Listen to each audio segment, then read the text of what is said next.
Happy Thursday. This is author Nan Klee with my weekly Cranial Soup. This is called Cranial Soup. It's a weekly get-together at Thursday at high noon, just to talk about what's happening and what's going on and anything I can think of that'll bubble up out of my cranial like soup. So here's what I'm thinking about today. A lot of authors and readers talk about their to-be-read pile, their TBR. I am so different than so many of you because I don't have a TBR. I got 8 books I've written. I spend my days marketing or learning about marketing or learning a new software or learning a new platform like TikTok. That took a while. So I kind of regret being able to say that I don't have anything on my to-be-read list because I've got so many other things going on. As a matter of fact, I'm a full-time marketer right now rather than a wordsmith, which I really don't like in a lot of ways. We're not, oh, they're notifying, and I forget to read the stupid guidelines and stuff. Keep going, we're getting more viewers, live. One of my friends is live. Invite him to go live with me. Can't tell who that is. Okay, anyhow, to-be-read pile. There isn't too much right now. There's a couple Dresden File books I haven't caught up on yet. If you haven't read Dresden Files or seen the television show, it was one series or one season on Sci-Fi. It's the story of Harry Dresden. He's a modern-day wizard in Chicago, and I grew up in Chicago, so it makes it more fun.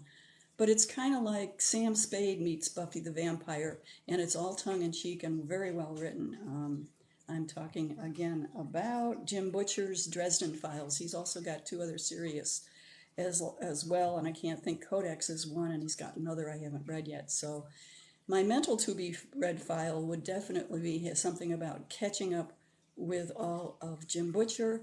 I know there's a couple Heinleins that I haven't read yet, Robert Heinlein being one of my favorite ever authors. Hi, Ty. And the other one is, I know, I saw a question a couple of weeks ago now I wanted to address, and let me check the cheat sheet. Books I wish I could read again for the first time. Have you ever thought about that? To go back and read a book that you really, really enjoyed for a first-time experience again, so it's like you don't know what's coming. And for me now, folks, you got to realize I'm an old fart. I'm 70 years old, well-preserved old fart. And I can't remember when Mary Stuart came out with The Crystal Caves and Hollow Hills and Last Enchantment. It was the story of Merlin. It was really quite well done. I'd love to reread that. Another one I'd love to reread is the first Robert Heinlein I ever read, which was The Moon is a Harsh Mistress.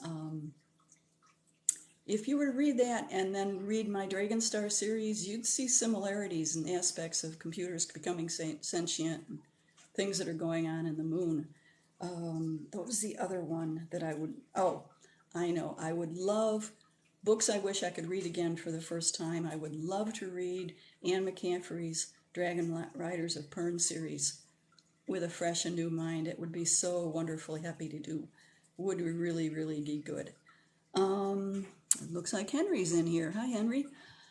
So that would be my dream, is to certain books that I'd like to read fresh and anew. There's only one book I ever really go back to and read over and over again, and that's my Bible.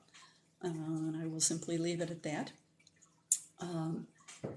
It's like music. Music and books are similar to me in certain ways, in the effect that there's always new stuff out there, and some of it is just absolutely wonderful. So going back and reading other books for me doesn't happen very often. And in this age of digital marketing and 6 social medias that I'm on now and such, and I'm doing all this myself. I don't know, not totally. I do have my assistant now, Amber. But I'm totally into the marketing stuff right now. The 8 books, they're written, they're out there. It's getting the people out there for it. So I really don't have much of a to-be-read list. I don't plan on reading much. except for software manuals and how the heck you work Microsoft OneDrive. Driving me nuts. I'm more of a business owner these days than I am a writer. As a matter of fact, I think the last time I actually looked at a Sissy syndrome, my work in progress, was probably June. Shortly after that, I bought a new computer, and that's been giving me pains all over my body ever since. Oh, it says here I'm supposed to encourage you to share my live and invite some of your friends along while I sit here and blather about my world. I'm getting tired of marketing. Thank God for my assistant. I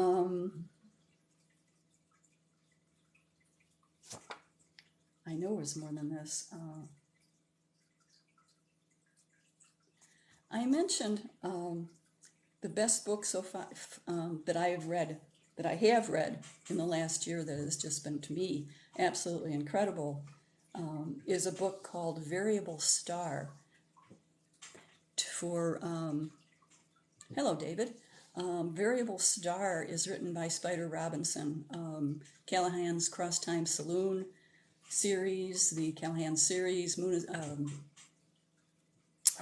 God is an Iron is another one of his. He has always been a tremendous Robert Heinlein fan, and I cut my teeth on sci-fi with Robert Heinlein's books. And he was such a fan of theirs and so outspoken about it. Looks like Jose is here. Hello. Buenos dias. Buenas tardes, Jose. Spider Robinson was approached by the estate of Robert Heinlein, the sci-fi author, and asked to take 20 pages of notes that Mr. Heinlein had written and turn them into the novel that he was working toward. And again, these are two of my favorite authors living in very, very differently times. I doubt that Robinson is over 45, and Heinlein died, I think, in the 80s. But anyhow, he put this thing together and collaborated with the family in the States and the people connected with the Heinlein Society, which is huge. And he put together this really, really, really good book called Variable Star. And if you're a Heinlein fan, this is the same group of characters that are in his book, The Number of the Beast. It just takes it farther afield, because in that particular book, Number of the Beast, you're jumping through different dimensional loops and such. So it gets really kind of fun and crazy and hard to keep up with. And Heinlein took it another step, bringing in a nemesis of creatures that were just taking over the galaxy, of course. Why does science fiction always have to end in battles and war? Is that statement about humanity or just the males of our species or what? But it's there's got to be a better way to end things than fighting and killing people. I'm going to step off of that for a minute, but it does seem, you look at Stargate, they're always fighting something. Well, you need some sort of bad guy to fight, I guess, but it really, it's a challenge to me to try to have a conflict put in a book, writing in a book, and then keep it from escalating into violence, which we humans tend to do so much more. Hi, Lucy. I have a kitty named Lucy. She's a sweetie, sweetest kitty I ever saw. So that's just a off-the-cuff thing about sci-fi. Why does it turn into war all the time? I'm ex-military. I'm a former Navy person, and I was also protesting Vietnam in the 60s. So I have kind of a broad perspective. I keep doing this with my eyes. Woo, I'm having fun. Let's see. Do any of you have any questions you want to put out to me about what I'm doing? If you don't know who I am, I'm a science fiction fantasy author with 8 books out on Amazon. I also, by the way, did all the covers and all the internal front and end stuff. So I'm kind of doing a lot with that sort of thing. My bachelor's is education.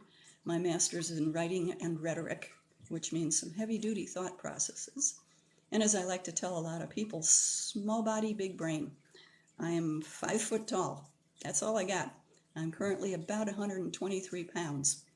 But 8 science fiction books. I went through when I was working on my master's. I did a minor in Shakespeare studies, and I teach Shakespeare through films.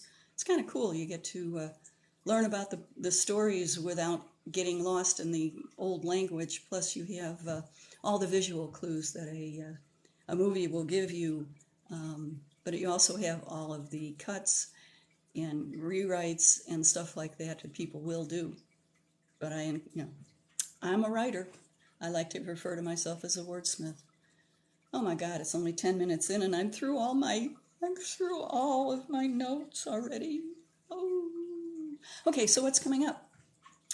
Today is Thursday the 25th, which means, hey guys, especially male guys, 4 months till Christmas, figure out what you're going to get her. I love Christmas, and my birthday is 9 days after. So anyhow, what's coming up with me? Today is Thursday. For the last 2 weeks, I've been working in the background to set up, because I have a sales booth coming up starting Tuesday for 7 days at the Sevier County Fair. Yeah, County Fair is kind of cool. I live in Sevier County, which is where Dollywood is and where Miss Dolly is from, and where the whole crazy tourist place of Pigeon Forge and Gatlinburg are. So I'm hoping this will bring a number of people from out of state to our county fair. I was kind of amazed.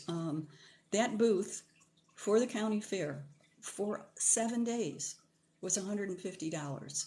I got people who want to throw a little Oktoberfest and charge me $65 for 1 day for a 6x6 steak. And it's like, no, you guys don't get it. But that's kind of cool.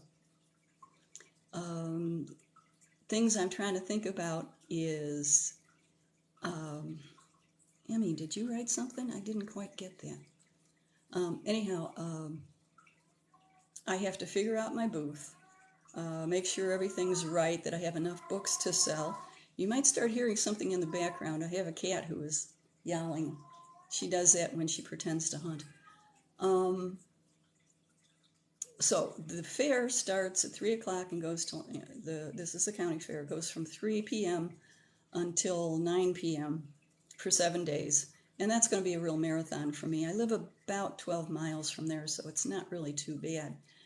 But how I want to do things, I've got some new book stands that I want to debut. I've been spending part of the week making bookmarks for giveaways and such like that. Contacting them and saying, I have to have electricity. I can't do this without some power. So that's coming up, and part of me is, I'm trying to cover all the bases to figure out what we're doing. It's only me. There isn't anybody who can come and take it over for an hour or take it over for a night. It's going to be me for 7 days straight, sitting trying to sell my books. I get exhausted thinking about it. But I think it can be really fun and possibly be a really, really marketing situation there. So I'm going to do that. And that gets done finishes on Labor Day Monday. So I have Tuesday and Wednesday to catch my breath and get my act together and put things away. And then I'm turning around and going for a 4-day trip to Southern Illinois to my alumni, which is Southern Illinois University. They're having a women's weekend event. Currently, I told them if they had any room for another speaker, I'd be willing to do something. Always good to get my face out there, but as it is right now, I'm just going to be going as a guest. But I'll be staying at the house of a gentleman I was in the Navy with, so I'll get a chance to, because he went to SIU too. So I'll get a chance to see a good friend of mine from the 80s. Let's stop and think. 70s. I met him in 78. So that's kind of cool, and I'm looking forward to it, but I'm also a little bit concerned that my old body isn't going to handle that kind of marathon. So stay tuned. Yeah, and next week during the fair, now Cranial Soup is on Thursdays at noon, so I will still be home since I won't have to be there until 3. So I'll continue doing Cranial Soup and probably a couple live shots when cool things are happening at the county fair.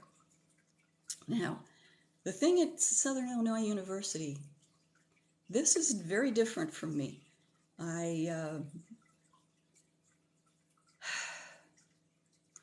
not a joiner. I basically grew up, not only as a child, but as a woman, in man's world, so women's events are very uncomfortable for me.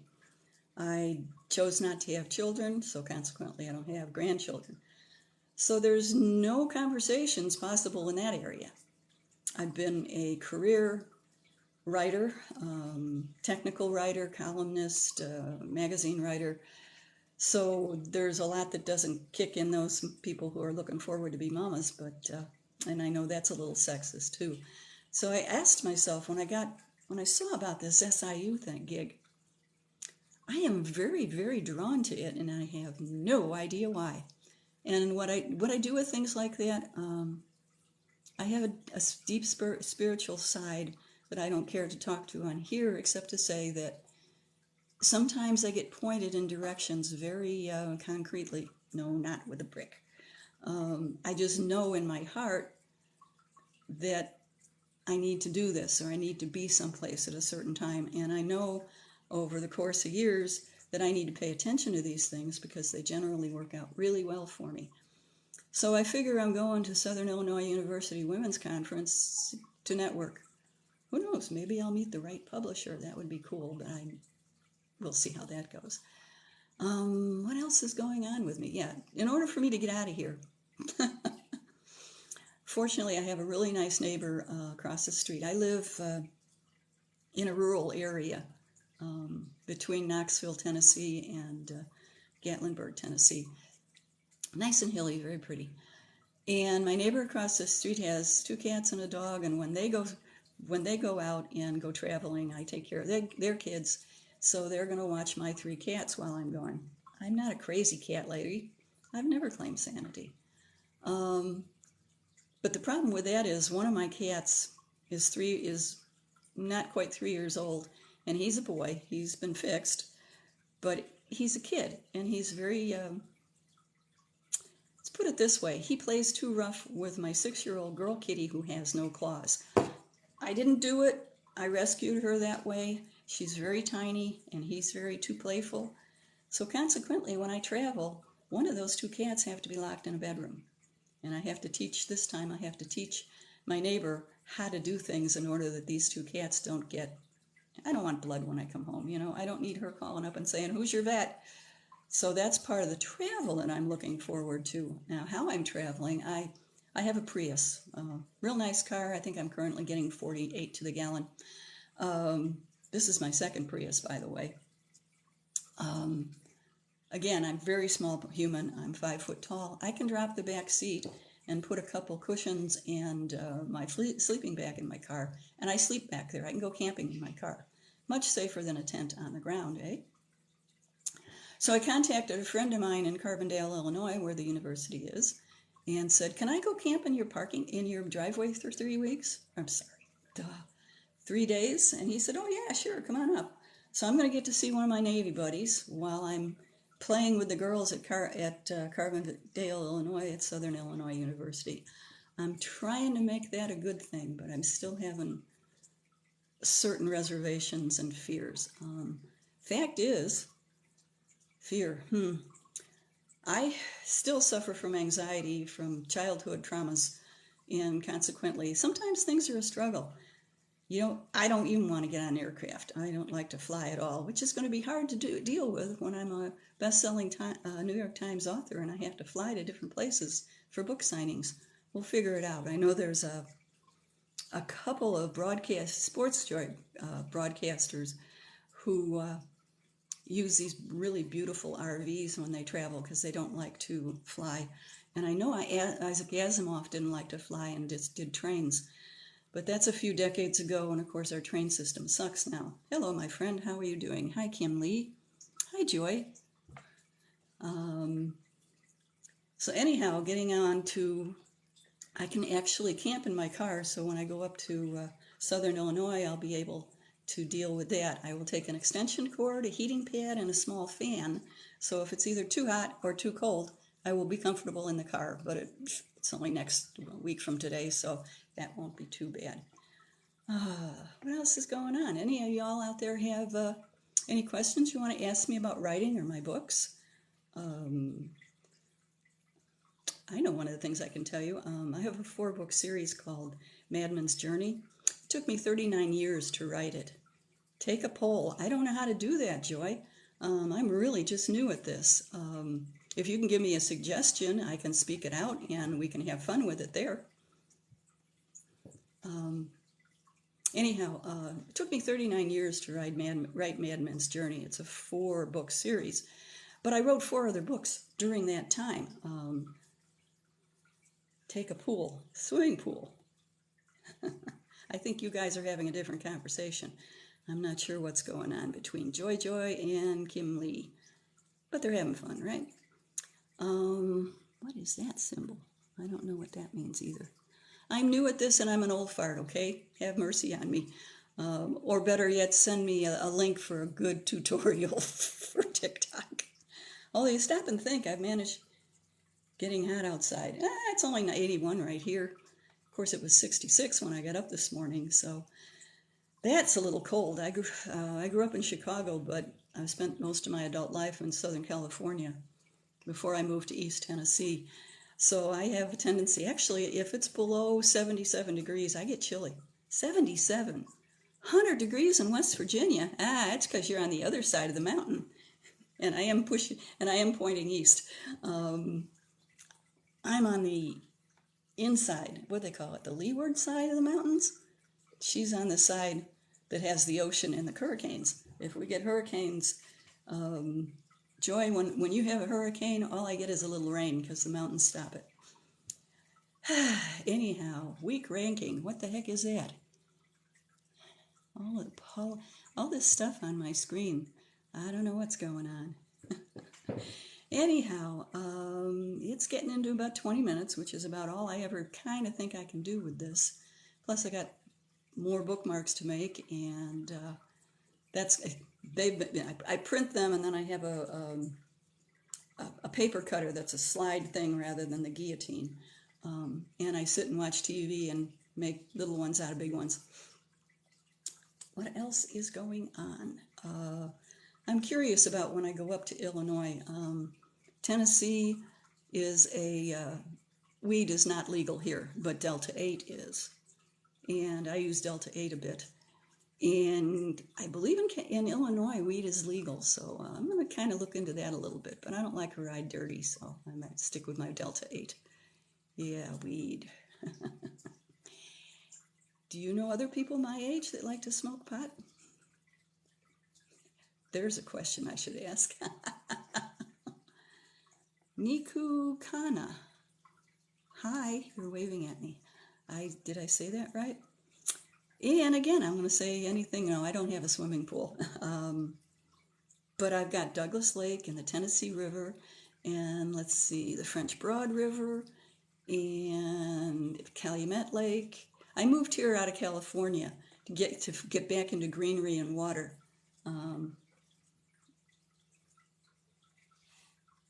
So let's see. All right, nobody's feeding me anything to talk about. I know. If you're an author, you'll like this. If you're a reader, you'll wonder. Anytime any of us have read a really good book, please, the best way to say thank you to the author is to write a positive review. There's a whole lot in the, how do I put it? In this game of publishing, there's a whole lot of protocols and procedures and stuff that the big houses have to deal with. And my understanding is one of the things is that for us indie authors, the real publishing houses, the brick and mortar publishing houses, don't want to even look at us unless we have like tons of followers, and more importantly, I believe it's over 150 positive reviews on a book. I'm lucky if I have 3 or 4 reviews on any of my books. They're good. The reviews are nice. They're not a problem or anything. But I'm going to say, please, you enjoyed a book, please take the time and write a positive review. That author spent months, possibly years, putting together what you just enjoyed, and a review, a positive review, TikTok, Whelp, how'd that come out? Amazon, if that's where your books are. Be gracious enough to say thank you to them. We live, it's our life's blood. It's really the only feedback we get. I know tons of people, friends, who have read my books, but they don't even tell me if they like them or didn't like them or got through them, with the exception Monday night. Usually I go out for a walk at sunset, and neighbor up the street from me, a man named Marshall, I had lent him a copy of my book Venacti Duet and told him I needed it back. And like 3 weeks had gone by and I hadn't heard from him and hadn't got my book back, so I know he works odd hours and can't tell when he's there because his car and his motorcycle. So I just scribbled a 3x5 card that said, if you're done with my book, I want it back. If you want to keep it, it costs $15. He gave me $20 for it. He wasn't done reading it. I know people who devour books. I will stay up all night and to read a book. How many are with me on that one, right? He's single. He's about 35, former Marine, looking good. He's got better things to do than sit home on Saturday night reading a book, I am sure. But it was kind of cool because he liked it enough that he not only wanted to keep it, he wanted to pay more for it than I valued it. That's quite a compliment. And with that, I am running out of things to say, and I allot my time. So hang on a sec.